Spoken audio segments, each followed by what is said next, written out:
തൊമ്മിച്ചന്റെയും ജോസിച്ചന്റെയും പക്കൽ 1 കോടി രൂപയുണ്ട്. ഈ 1 കോടി രൂപ വെച്ച് ഇവർ വീട് പണിയാൻ തീരുമാനിച്ചു. ഇതിൽ ജോസിച്ചൻ 1 കോടി രൂപയല്ല ഉള്ളത്. അപ്പൊ അതുകൊണ്ട് തന്നെ വ്യക്തമായിട്ട് ഒന്നും പ്ലാൻ ചെയ്യാതെ ഒരു ഇഷ്ടപ്പെട്ട ഒരു പ്ലാൻ അനുസരിച്ച് എത്ര വരും ഒന്നും ചിന്തിച്ചില്ല, ഇദ്ദേഹം വീട് പണി തുടങ്ങി. എന്നാൽ തൊമ്മിച്ചൻ എന്താണ് ചെയ്തതെന്ന് വെച്ച് കഴിഞ്ഞാൽ, ഇദ്ദേഹത്തിന്റെ പക്കൽ ഇദ്ദേഹത്തിന് 1 കോടി രൂപയാണ് കയ്യിലുള്ളത് എന്നറിയാം. അദ്ദേഹം വളരെ എക്സ്പെർട്ടായിട്ടുള്ള ഒരു സിവിൽ എഞ്ചിനീയറിനെ കണ്ടുപിടിച്ച് അദ്ദേഹവുമായിട്ടിരുന്ന് ഇദ്ദേഹത്തിന്റെ ആവശ്യവും അതോടൊപ്പം ഇദ്ദേഹത്തിന്റെ ബഡ്ജറ്റ് എല്ലാം പ്ലാൻ ചെയ്തതിന് ശേഷം ഈ ബഡ്ജറ്റിൽ ഒതുങ്ങുന്ന രീതിയിൽ വ്യക്തമായിട്ട് ഓരോ കാര്യങ്ങളും, അതായത് ഫൗണ്ടേഷൻ എത്ര വേണം, സ്ട്രക്ചർ ബിൽഡ് ചെയ്യുന്നതിന് എത്ര വേണം, എത്ര തുക ഇലക്ട്രിക്കൽ പ്ലംബിംഗ് കാര്യങ്ങളെല്ലാം ചെയ്യുന്നതിന് എത്ര തുക വേണ്ടി വരും, ഇന്റീരിയർ ചെയ്യുന്നതിന് വേണ്ടി എത്ര തുക ചെലവഴിക്കണം, ഈ പറഞ്ഞ കാര്യങ്ങളെല്ലാം വ്യക്തമായിട്ട് പ്ലാൻ ചെയ്തതിന് ശേഷം ഇപ്പൊ ഇദ്ദേഹം പണി തുടങ്ങി. എന്റെ ചോദ്യം ഇതാണ്, ഇതിൽ ജോസിച്ചനായിരിക്കോ തൊമ്മിച്ചനായിരിക്കോ മികച്ച രീതിയിൽ വീട് പണി പൂർത്തീകരിക്കാൻ സാധിക്കുന്നത്? നമുക്ക് 100% ഉറപ്പായിട്ട് പറയാം, തൊമ്മിച്ചനായിരിക്കും മികച്ച രീതിയിൽ വീട് പണിയാൻ സാധിക്കുന്നത്. ഒരു വീട് പണിയുമ്പോൾ ബഡ്ജറ്റിംഗ് എത്രത്തോളം പ്രാധാന്യം അർഹിക്കുന്നു, അതുപോലെ തന്നെ അത്രത്തോളം പ്രാധാന്യം അർഹിക്കുന്ന ഒരു കാര്യമാണ് നമ്മുടെ പേഴ്സണൽ ലൈഫിലുള്ള ഒരു ബഡ്ജറ്റിംഗ്. പേഴ്സണൽ ലൈഫിൽ ബഡ്ജറ്റിംഗ് നമുക്ക് എങ്ങനെ ചെയ്യാം, എങ്ങനെ അതിൽ സ്റ്റിക്ക് ഓൺ ചെയ്യാം എന്നതിനെ കുറിച്ച് വളരെ ഡീറ്റെയിൽ ആയിട്ട് ഇന്നേ ദിവസം ഈ ഒരു വീഡിയോയിലൂടെ നമുക്ക് പഠിക്കാം. ഈ വീഡിയോ താങ്കൾക്ക് ഉപകാരപ്രദമാണെങ്കിൽ താങ്കളെ എല്ലാ സുഹൃത്തുക്കളും ഷെയർ ചെയ്യുവാൻ ഞങ്ങൾ അഭ്യർത്ഥിക്കുകയാണ്.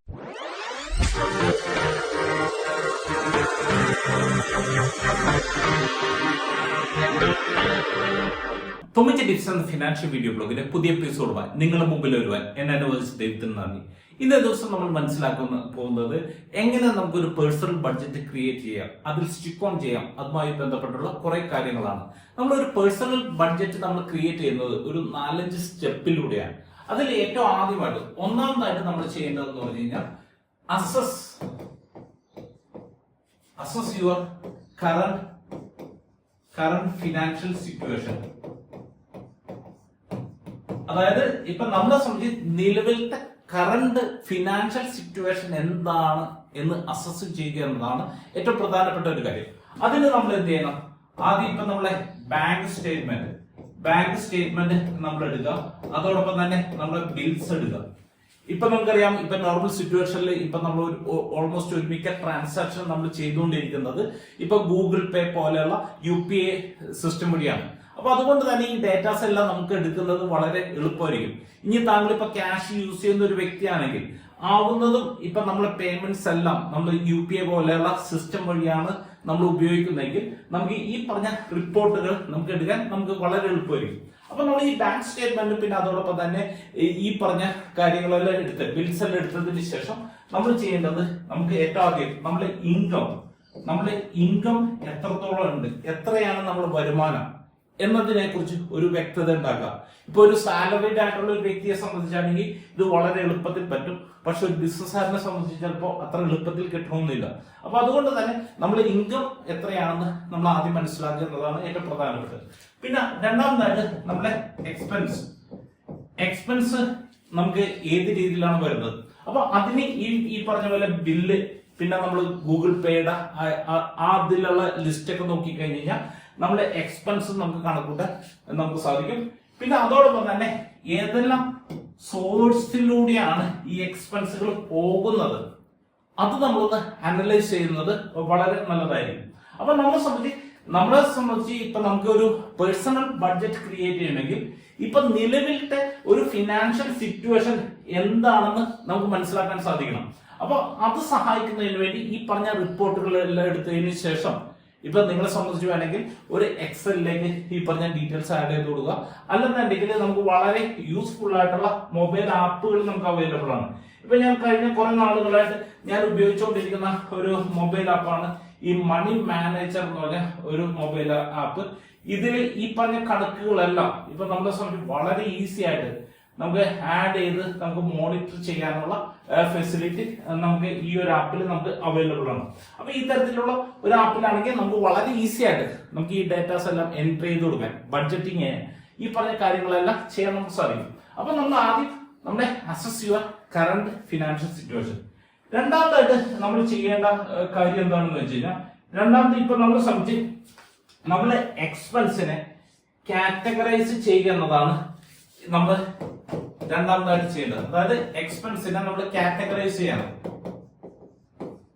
Categorise your expenses. നമ്മൾ എക്സ്പെൻസിനെ കാറ്റഗറൈസ് ചെയ്യണം. അതായത് ഇപ്പൊ നമ്മൾ നോക്കിക്കഴിഞ്ഞാൽ നമുക്ക് ഡിഫറെന്റ് ഹെഡിലൂടെ ആയിരിക്കുള്ളൂ നമ്മളുടെ ചെലവുകളെല്ലാം നടന്നുകൊണ്ടിരിക്കുന്നത്. ഇപ്പൊ ഫോർ എക്സാമ്പിൾ പറഞ്ഞു കഴിഞ്ഞാൽ ഇപ്പൊ ഹൗസ് ഹോൾഡ്, ഇപ്പൊ ഞാൻ എന്റെ കുറച്ച് എക്സാമ്പിൾ ആണ് ഇവിടെ വരുന്ന ഹൗസ് ഹോൾഡ് എക്സ്പെൻസ്, പിന്നെ അതോടൊപ്പം തന്നെ ഫുഡ് റിലേറ്റഡ് ആയിട്ടുള്ള എക്സ്പെൻസ്, പിന്നെ അതോടൊപ്പം തന്നെ ട്രാവലിംഗ് എക്സ്പെൻസ്, പിന്നെ എഡ്യൂക്കേഷൻ എക്സ്പെൻസ്, പിന്നെ അതോടൊപ്പം തന്നെ ഡ്രസ് റിലേറ്റഡ് ആയിട്ടുള്ള ഐറ്റംസ്, ഹെൽത്ത് റിലേറ്റഡ് ആയിട്ടുള്ള ഐറ്റംസ്, എന്റർടൈൻമെന്റ്, ചാരിറ്റി, പിന്നെ ഇൻവെസ്റ്റ്മെന്റ്സ്. ഈ തരത്തിലുള്ള ഡിഫറെന്റ് ആയിട്ടുള്ള ഹെഡിലൂടെ ആയിരിക്കും നമ്മളിലേക്ക് വരുന്ന ഇൻകം പുറത്തേക്ക് പോയിക്കൊണ്ടിരിക്കുന്നത്.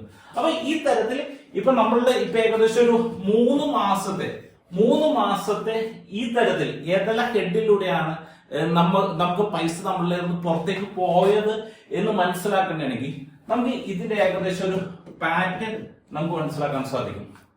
ഈ ഒരു പാറ്റേൺ നമുക്ക് മനസ്സിലാക്കി കഴിഞ്ഞു കഴിഞ്ഞാൽ ഈ ഒരു പാറ്റേൺ, അതായത് നമുക്കിപ്പോ ഹൗസ് ഹോൾഡിന് വേണ്ടി എനിക്ക് ഏകദേശം കഴിഞ്ഞ 3 മാസത്തെ ഒരു ആവറേജ് നോക്കാം, എനിക്ക് എത്ര ചെലവഴിക്കേണ്ടി വരുന്നുണ്ട്.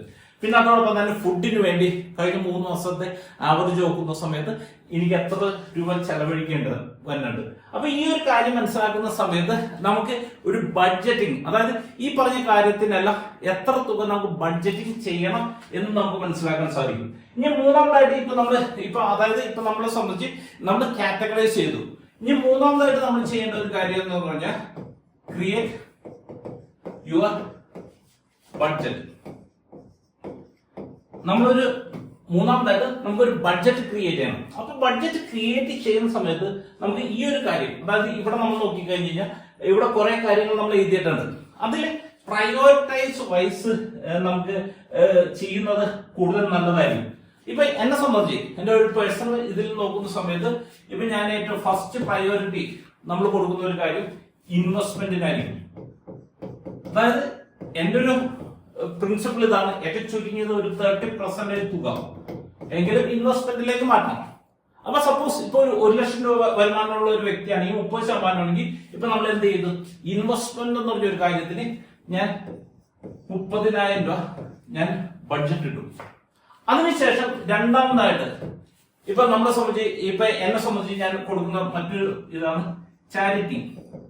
അതായത് മിനിമം ഒരു 10% ഓഫ് ദി ഇൻകം അതിനുവേണ്ടി സ്പെൻഡ് ചെയ്യണമെന്നാണ് ഞാൻ ആഗ്രഹിക്കുന്നത്. അപ്പൊ അത് ഞാനിപ്പോ ഇവിടെ 10,000 ഞാൻ അതിനുവേണ്ടി ബഡ്ജറ്റ് ഇട്ടു. ഇനി സപ്പോസ് എനിക്ക് എന്തെങ്കിലും മൂന്നാമതായിട്ട് എന്തെങ്കിലും ഒരു EMI ഉണ്ട് എന്ന് വിചാരിക്കാം. അപ്പൊ EMI ഉണ്ടെങ്കിൽ ഇപ്പൊ സപ്പോസ് ഞാൻ അതിനുവേണ്ടി ഇപ്പൊ ഒരു 15,000 രൂപ ഞാൻ സ്പെൻഡ് ചെയ്യണമെന്ന് വിചാരിക്കാം. അപ്പൊ ഇവിടെ നമ്മൾ നോക്കുന്ന സമയത്ത് നമുക്കറിയാം 30,000 10,000 പ്ലസ് 15,000 ഇവിടെ നമ്മൾ നോക്കിക്കഴിഞ്ഞാൽ ഏകദേശം 55,000 രൂപ ഓൾറെഡി ആയി. ഇനി നാലാമതായിട്ട് ഇപ്പൊ ഹൗസ് ഹോൾഡ് എക്സ്പെൻസ്, അതിനിപ്പോ സപ്പോസ് ഇപ്പൊ ഒരു 10,000 റുപ്പീസ് അതിനുവേണ്ടി ചെലവഴിക്കണം. ഇനി അതോടൊപ്പം തന്നെ ഇനി അഞ്ചാമതായിട്ട് ഫുഡിന് വേണ്ടി ഇനി ഒരു 10,000 റുപ്പീസ് അതിനുവേണ്ടി ചെലവഴിക്കണം. ഇനി മക്കളുടെ എഡ്യൂക്കേഷന് ഇപ്പൊ സപ്പോസ് ഇപ്പൊ ഒരു 5,000 രൂപ സ്പെൻഡ് ചെയ്യണം. അതായത് നമ്മൾ പ്രയോറിറ്റൈസ് ചെയ്യുന്ന രീതിയിൽ നമ്മൾ ഇത് ഒരു സോർട്ട് ചെയ്യുക എന്നതാണ് അടുത്തതായിട്ട് നമ്മൾ ചെയ്യേണ്ടത്. അപ്പൊ അവിടെ നമ്മളെ സംബന്ധിച്ച് നമ്മൾ ഓരോന്നിനും നമുക്ക് ഒരു മാസം നമ്മൾ ചെലവഴിക്കേണ്ട തുക എത്രയാണ് എന്നുള്ള ഒരു ബഡ്ജറ്റ് നമ്മൾ ക്രിയേറ്റ് ചെയ്യണം. അപ്പൊ ഈ ഒരു ബഡ്ജറ്റ് നമ്മൾ ക്രിയേറ്റ് ചെയ്യുന്ന സമയത്ത് ഇപ്പൊ നമ്മളെ സംബന്ധിച്ച് ഈ ലിസ്റ്റിൽ, അതായത് 3 മാസത്തെ ഈ ഒരു ലിസ്റ്റ് നമ്മൾ നോക്കുന്ന സമയത്ത് ഇതിൽ പല പല തുകകൾ നമ്മൾ സ്പെൻഡ് ചെയ്തിട്ടുണ്ടാവും. ഈ ലിസ്റ്റ് നോക്കുന്ന സമയത്ത് അൺനെസസറി ആയിട്ടുള്ള എക്സ്പെൻസുകളെല്ലാം നമ്മൾ അവോയ്ഡ് ചെയ്യുക. അതേസമയം ചില മേഖലകളിൽ ഇപ്പൊ ഒരു എക്സാമ്പിൾ പറഞ്ഞു കഴിഞ്ഞാൽ ഇപ്പൊ ഇൻവെസ്റ്റ്മെന്റ് എന്ന് പറഞ്ഞ ഒരു സംഭവത്തിൽ നമുക്ക് വേണ്ട രീതിയിൽ ഇപ്പൊ ഞാൻ പറഞ്ഞു ഒരു ഐഡിയയിലായിട്ട് ഒരു 30% ഇൻവെസ്റ്റ്മെന്റിലേക്ക് മാറ്റുന്നതാണ് നല്ലത്.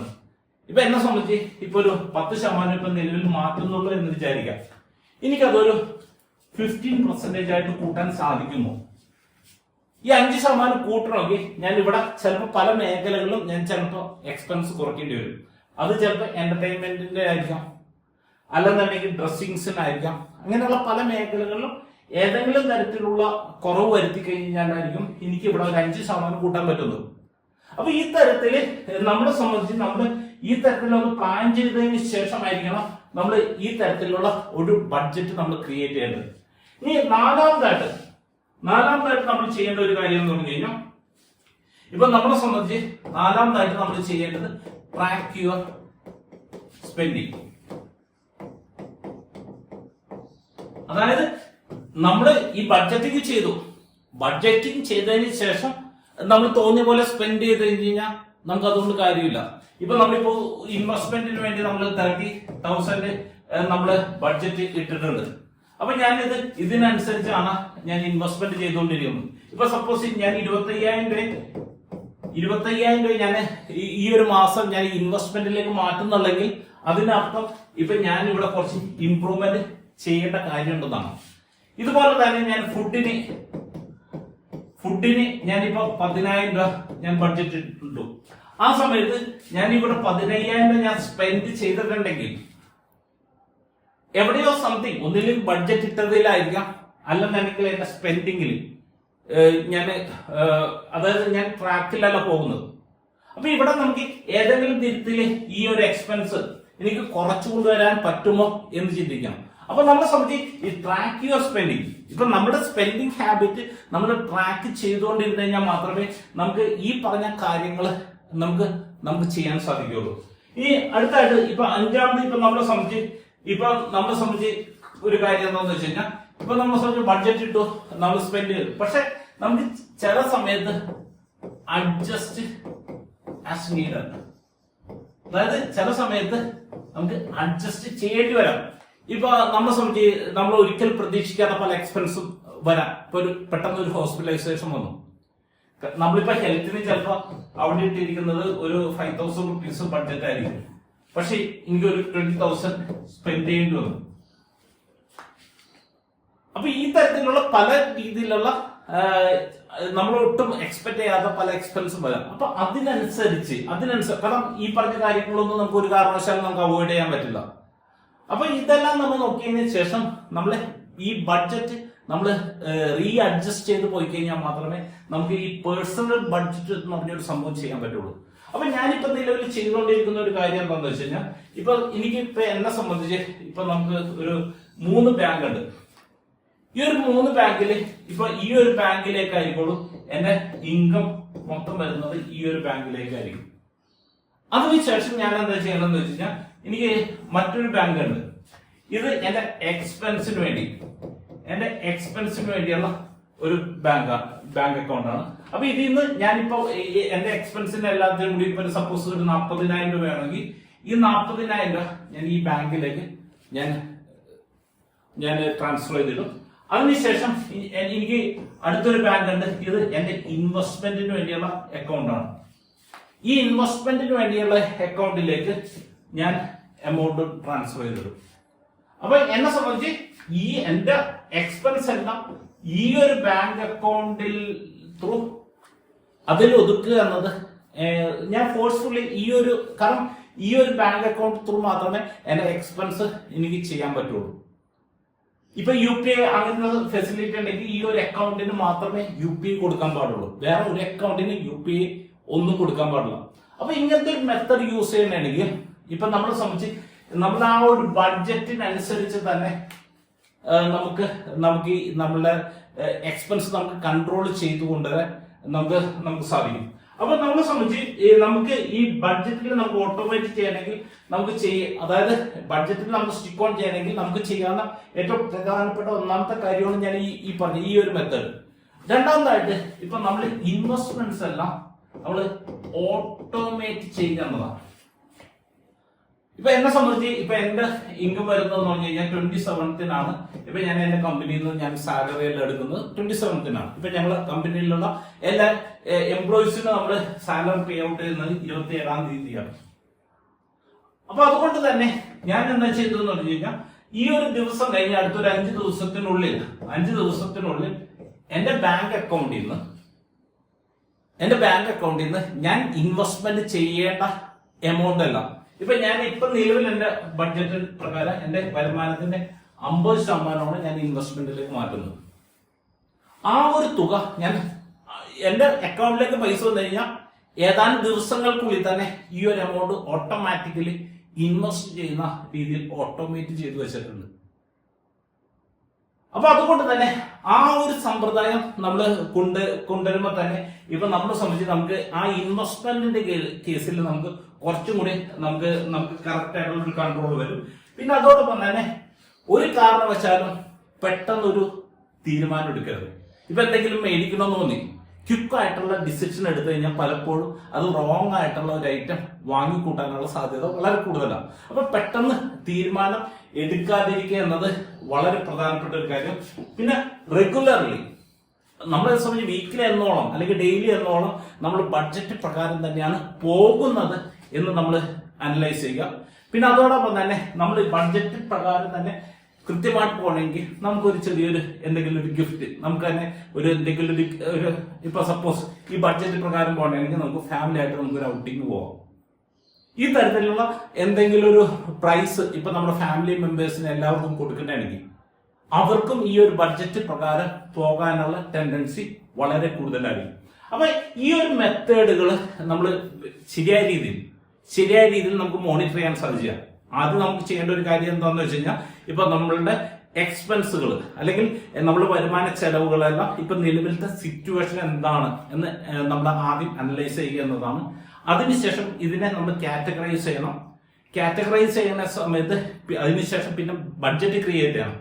ബഡ്ജറ്റ് ക്രിയേറ്റ് ചെയ്യുന്ന സമയത്ത് ഏതിനാണ് കൂടുതൽ പ്രയോറിറ്റി കൊടുക്കേണ്ടത് ആ പ്രയോറിറ്റി കൊടുത്തതിന് ശേഷം ബഡ്ജറ്റ് തീരുമാനിക്കുന്നതായിരിക്കും കൂടുതൽ നല്ലത്. അതിനുശേഷം ഇപ്പൊ നമ്മളെ സംബന്ധിച്ച് നമ്മുടെ സ്പെൻഡിങ് നമ്മൾ ട്രാക്ക് ചെയ്തുകൊണ്ടിരിക്കുക എന്നതാണ്. പിന്നെ അതോടൊപ്പം നമുക്ക് എന്തെങ്കിലും മോഡിഫിക്കേഷൻ ഇടയ്ക്ക് ചെയ്യേണ്ടി വന്നിട്ടുണ്ടെങ്കിൽ നമ്മൾ ആ ഒരു മോഡിഫിക്കേഷൻ കൂടി നമ്മൾ ചെയ്തു കഴിഞ്ഞാൽ നമ്മളെ സംബന്ധിച്ച് നമ്മുടെ ഫിനാൻസ് മൊത്തം നമ്മുടെ കൺട്രോളിലായിരിക്കും. അതായത് ഇപ്പൊ തൊമ്മിച്ച വീട് പണിത സമയത്ത് കറക്റ്റായിട്ട് എസ്റ്റിമേറ്റ് ഇതെല്ലാം ഇട്ടിട്ട് വീട് പണിതുപോലെ തൊമ്മിച്ചതിനെ പോലെ അത്രയും വളരെ എഫക്റ്റീവായിട്ട് നമ്മുടെ പേഴ്സണൽ ബഡ്ജറ്റും നമ്മൾ മാനേജ് ചെയ്യാൻ സാധിക്കും. അപ്പൊ അതിന് നിങ്ങൾക്ക് എല്ലാവർക്കും സാധിക്കട്ടെ എന്ന് ആശംസിക്കുകയാണ്. അതോടൊപ്പം ഈ വീഡിയോ താങ്കൾക്ക് ഉപകാരപ്രദമായെങ്കിൽ താങ്കളുടെ എല്ലാ സുഹൃത്തുക്കളും ഷെയർ ചെയ്യുക. അതോടൊപ്പം ഞങ്ങളുടെ നിക്ഷേപ സംബന്ധമായ സേവനങ്ങളെ കുറിച്ച് താങ്കൾ കൂടുതൽ അറിയണമെങ്കിൽ ഈ സ്ക്രീനിൽ കാണിച്ചിരിക്കുന്ന ഈ നമ്പറുകളിൽ താങ്കൾക്ക് വാട്സാപ്പ് വഴിയോ കോൾ ചെയ്തോ കോൺടാക്ട് ചെയ്യാവുന്നതാണ്. അടുത്ത ആഴ്ച നമുക്ക് സാമ്പത്തിക മേഖലയിലെ പുത്തൻ വിശേഷങ്ങളുമായി തൊമ്മിച്ച് ടിപ്സിൽ നമുക്ക് വീണ്ടും കാണാം. Okay, wish you all the best.